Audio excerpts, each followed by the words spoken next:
Coba baca di atas dari Pak Android 28. Jadi saya pikir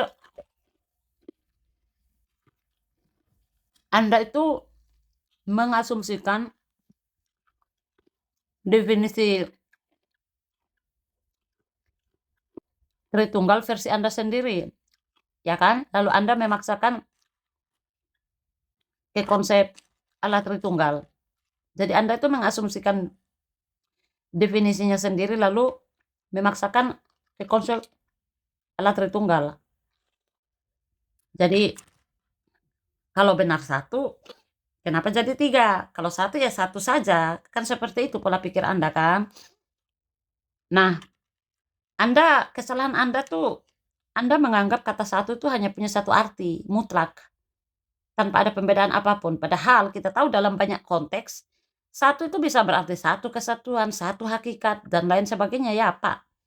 Jadi Anda memakai definisi satu, versi Anda sendiri, lalu Anda membuat konklusi, Allah Tritunggal itu salah. Itu salah ya Pak.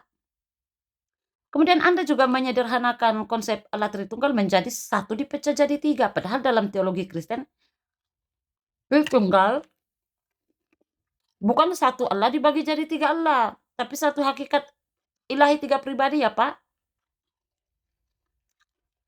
Kemudian Anda bilang hal simpel tetapi dibuat rumit. Padahal kenyataannya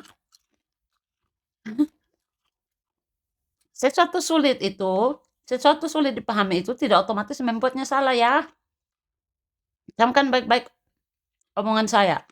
Sesuatu sulit dipahami tidak otomatis membuatnya salah. Ya.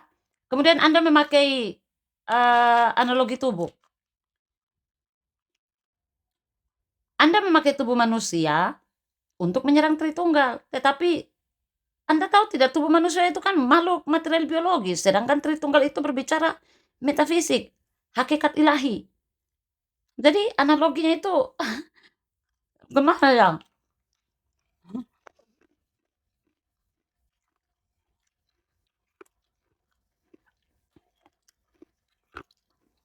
Lucu analogi Anda.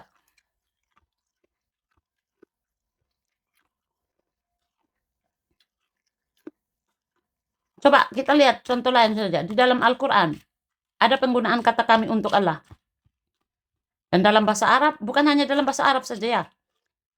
Bahasa Arab maupun banyak bahasa lainnya itu bentuk jamak itu kadang dipakai untuk plural, misalnya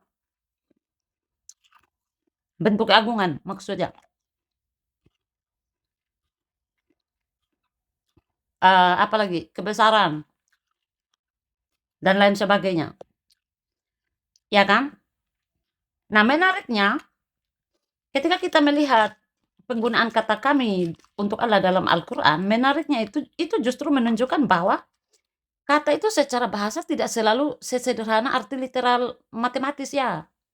Ya. Jadi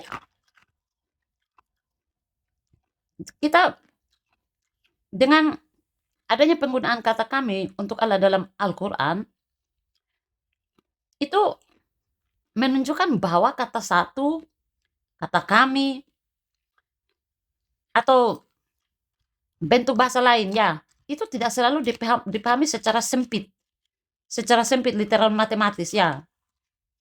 Oke, Anda paham?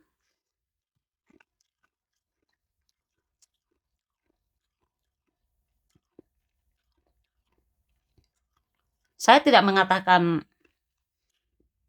Allah dalam Islam itu ada banyak, tidak ya. Jangan salah paham dengan omongan saya, tapi saya bilang penggunaan kata kami untuk Allah itu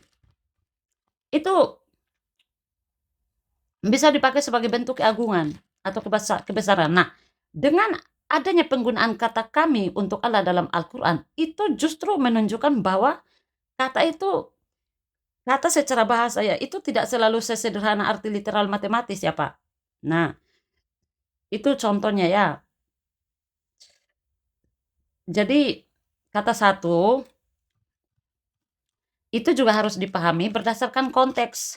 Konteks konsepnya ya, konsep Allah Tritunggal. Jadi, kalau kata kami tidak langsung dipahami sebagai banyak Allah, maka kata satu juga jangan langsung dipersempit hanya ke satu pribadi tunggal ya Pak. Karena bahasa dan konsep itu tidak selalu sesederhana hitungan matematika, ya.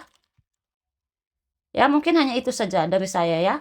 Jangan salah paham dengan PT saya ini ya. Terima kasih.